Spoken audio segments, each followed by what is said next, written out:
Hello guys! Kumusta kayo dyan? Magpapabox tayo ngayon. Ngayon ay tulungan nyo ako at samahan nyo ako paano mag-prepare nung ating package papunta sa Pilipinas, yung pinaka-cargo na tinatawag. So tara, let's go!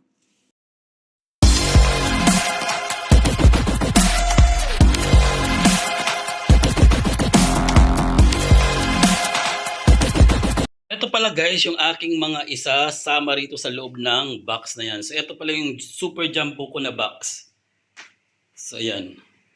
So etong bulilit, ayan, tapos na yan, natapos ko yung kahapon. At eto naman, ang ating ilalagay. Yan ang tanong kung paano ko pagkakasyahin yan. So ayan.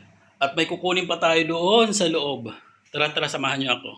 Ito pala, ayan, meron pa ako doon sa loob. Ayan, kukunin ko yan, pati mantika, isasama ko yan. So ayan, bigas, may downy pa ako. Isasama ko rin yan. So paano natin pagkakasyahin to? Tingnan natin mamaya.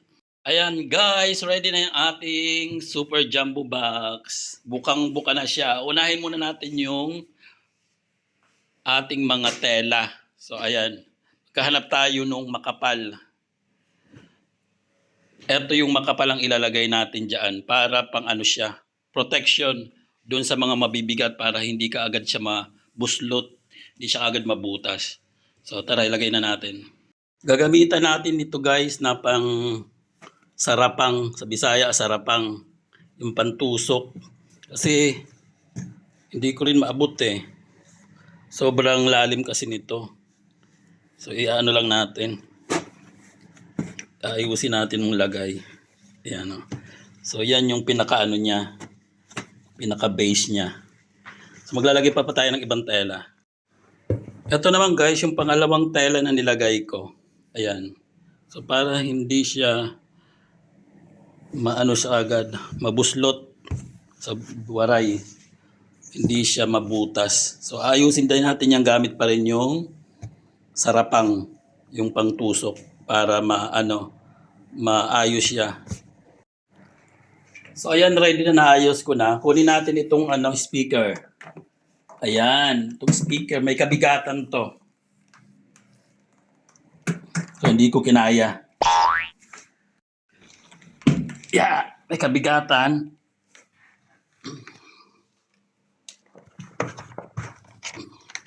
So ito na siya. Ayan. Lumang speaker na yan dito, pero gumagana pa kasi, sayang naman itapon. So pwede pa yun doon magamit.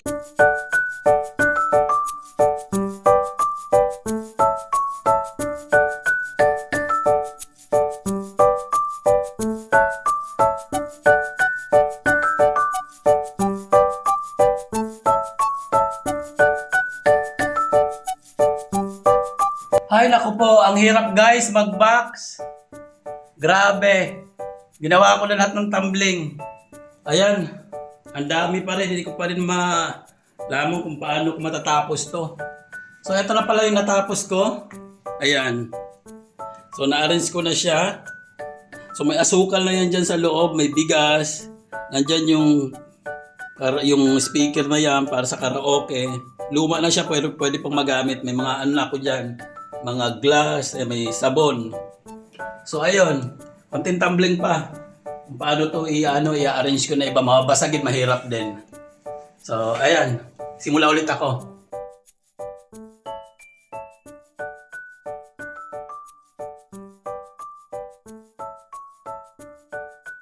Hi, salamat sa Diyos. Ayan guys, patapos na rin. So ayan, konti na lang. So nandito na sa loob, ayan, mayroong notebook. Yung mga pinggan ko, mababasaging baso, may sapatos. Ayan. So yung mga sapatos na yan, mga na yan, gamit na yan. Pero mga matibay pa siya. Tsaka malinis. So biting ko na lang para sa aking mga pamangkin doon. Ayan, konti na lang. Ayan. Ayan. Siguro itong map ko maiiwan. O, diba? Pati map nagbibitbit sa Pilipinas. Konti na lang. Dito kasi guys, kahit mga segundo mano, binibitbit ko yan. So ang ginagawa ko, sinasama ko yan sa aking bagahe para na rin sa aking mga kamag-anak sa Samar. Diba? Sa aking mga pamangkin. Sa ating mga kaibigan. Yan. So si Santa Claus, ayan, ilang taon na yan sa akin. Hindi ko nabibitbit, ngayon pa lang siya nasama sa cargo. So ayan, nakita nyo pati yung ano, pati yung mga, eto, Tupperware. Ayun, yung ano, ayan. Kasirola na, ay ang tawag dyan. Ayan, naplanggana na maliit. Kasama na rin yan. Mahal din sa atin yan. Alam na may itapon yan. Bumili na rin ako ng mga pang-scrub. O yan, sponge, Colgate. Yun ang ano ko, yung aking brush sa buhok na itatapon ko na sana. Binitbit ko na rin. Kasi nga, wala namang silang mga brush din doon. Wala silang mga suklay. Iyawat pa magamit. Siring pa sa mga waray. So ayan guys, ito na lang yung ibabalot ko ngayon yung itong mga baso, yung mga mug. Kasi wala na akong magsasama, naubos na yung kapatid ko, yung mga pamangkin ko nung baka nabasag na. Kaya isasama ko na rin yan. Pati na rin to, yan mga artificial fruits para doon sa aking table. So tara, simulan na natin. So gagawin ko lang dito is tatakpan ko lang sila ng towel para hindi sila mabasag. Yan. Ganyan. Ganyan ang gagawin natin.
Basagin, ito para sa takip nito. Ito yung ano natin, or ipasok na lang natin dito. Ganyan. Para hindi babasag.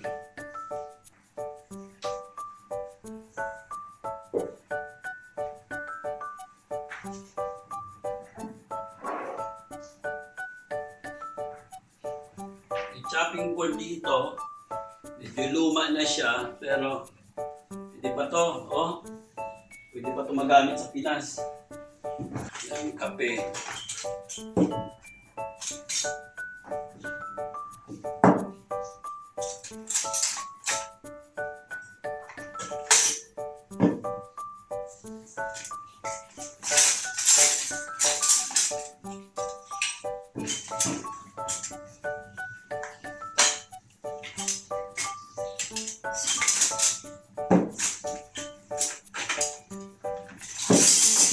Coffee mate. Ayun, mayroong mga ano tayo, rin. May mga kutsilyo.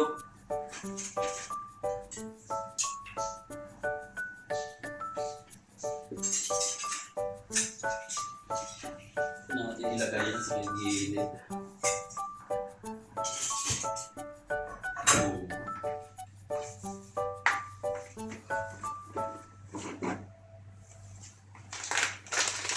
And guys, hindi na lang. So, ilagay natin ito kape sa yung creamer. Hindi na lang. Creamer.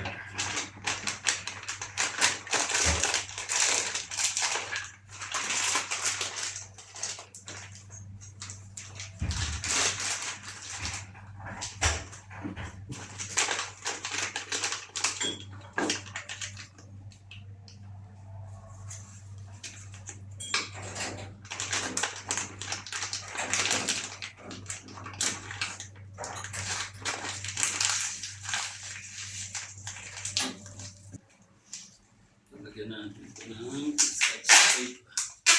Pag ginagawa ko, butasan ko yung maliit lang na butas dito sa mga lumulobo na tulad ng creamer, sabon. Hindi naman siya masisira para hindi siya mabilog.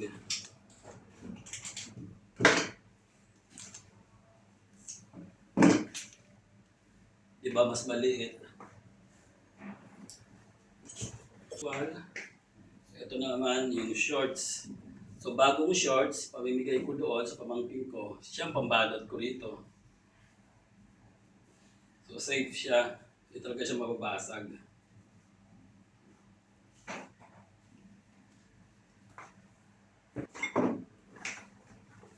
Meron pa pala akong glass. Yan.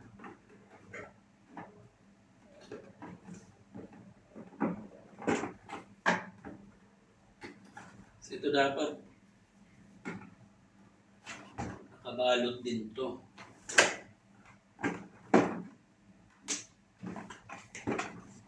Kahit hindi na masyado nakabalot kasi may protection naman siya kasi naka-box.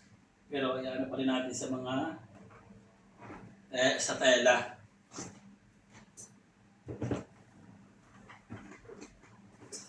Ito na guys. Ayan, 98%. Puno na siya. So, konti na lang. So, may matitira pero konti lang. So, kahit papaano. Tapos na. Guys, natapos din ako pero ang dami ko ring sumobra. Ayan, no? Dami ko pang sobra na hindi na ilagay dun sa, sa box. So, ayan, punong-puno na. So, hindi ko na rin kinaya. Bukas ko na lang gawin yan. Napagod na rin ako. So, eto, yung ibang sobra ko pa. Pinasok ko na yung iba. Eto na. Sunod na lang na pag ko babox ko. Saka ko lang ipapakargo ulit to. Kahit ayan, no? Yung blanket. Ready na siya, guys. Eto na, puno na. So, scotch tape ko na lang. Sasara ko na lang siya. Yan nga lang, nahihirapan talaga ako kasi ang hirap, punong-puno. So, nagbabawas, nagdadagdag. So, ganun talaga pag nagbabox, ang hirap. So, mamaya na lang pag tapos na.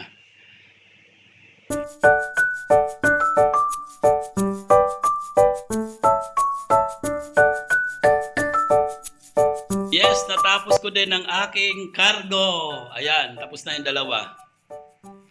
Ayan, at siyempre magpasalamat tayo. Thank you so much, Samsa, for helping me.